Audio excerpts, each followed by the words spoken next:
was National Grandparents Day, which got us thinking about all the different names that kids call their grandparents.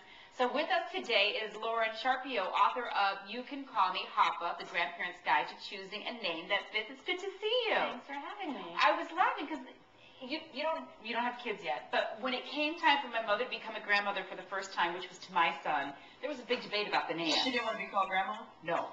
Do you see that a lot? Of course. And actually, there are tons of studies on boomers. They're so known for reinventing, really, so many aspects of our culture. And this grandparent name thing is a huge trend among boomers. They just want something more personal, more dynamic, more unique, like they are. So we see it all the time. The name that I liked the most out of the book was Glamma. I know a lot of Glammas. Like my older sister, she is now a grandmother, and she said the baby will call me Lori. I'm like, your grandchild can't call me. That's what my mom wanted. She said, can't they just call me my first name? I said, no, they can't call you Gail.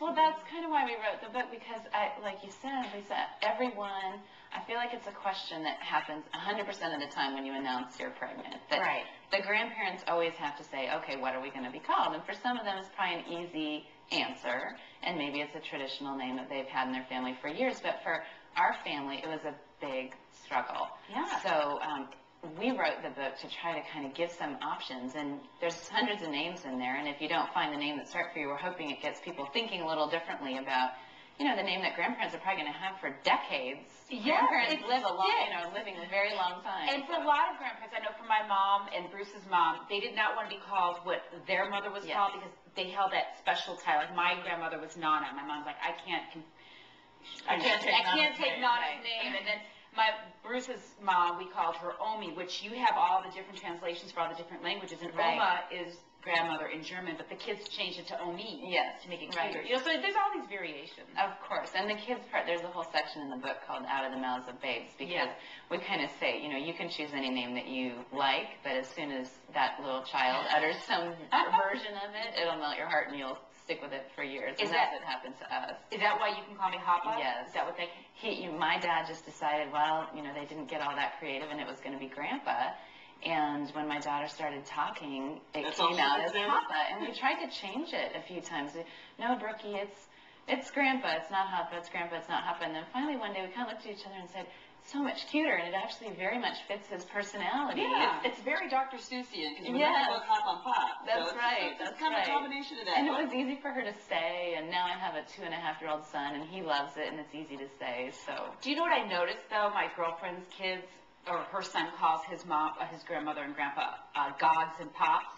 But as he's getting older, now he's 7, and I'll say, did you spend, today with Gods? And I'll go, my grandmother. It's like he's getting more mature. Oh, you're not kidding. Baby That's so cute. It's funny as they age, An they evolution. change it a little bit. That's cute. Gods is a funny name. Are there other funny names in the book that you can? Tons. There are tons. There's some really cute ones. One of my favorites is a gal that we know from South Carolina whose 1-year-old granddaughter calls her Boo.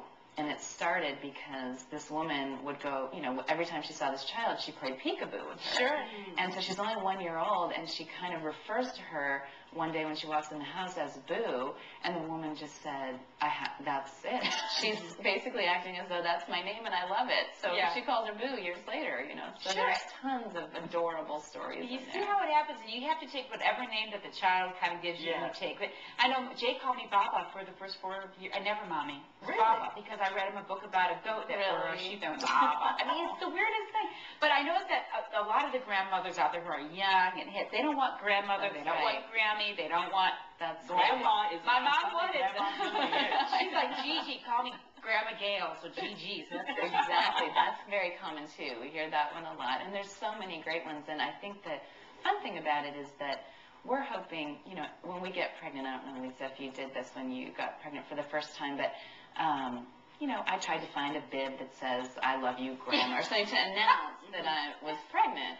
And so we're hoping that this is kind of a fun way when you're buying a baby name book, if it's your first pregnancy, that, this is something that the grandparents need as well. They need to figure out what they need to be called. It is. My mom told me when I got pregnant, do not buy me one of those T-shirts that say "World's Greatest Grandma." Right. Like, really? She goes, no, I don't want that. So it's funny. It's a different world that we're in. A lot of the parents. What's funny in my family is there's some French Cajuns in there, and some of them are in Creoles, and some say "ma mère" because it's French. Right. But Madeir is one of those names that, especially my Southern cousins, use Madeir for grandma. I love it. It's adorable, and the cultural thing is big. I think that there are so many families in America that have cultural origins that are different and unique, and so even if you're sort of removed, I have a couple of stories in the book from some friends that are Irish or Swedish where, they're probably 4th or 5th generation American Swedes or Irish, but their families still feel so connected to that culture that those are very popular names. So there's great ideas in here. So if you're struggling, you could definitely read the book. You'll find a couple things. I like Grandma seems to be the one getting it. And Bubby. I've always been partial to Bubby. I've always thought that was just a cute thing. Because usually the derivative of, like, I had Bushka and, the Polish name, but I'm taking Grandma for when I'm a grandma. I'm cute. I love it. I like that. T-shirts and rhinestones. I'm going to get you a T-shirt. That'll be nice. They're going to say, you don't even have any kids. Right. I'll wear it anyway. Yeah, thank you, Laura. Really great, cute little book to give, especially if you're expecting to give to the new grandparents or vice versa. So thanks again for writing that really cute book. Isn't that nice? Self-published. Very cute. Isn't that terrific? Good for you. Thank you. Usually very much. self-published books don't have all this nice stuff. Good for you.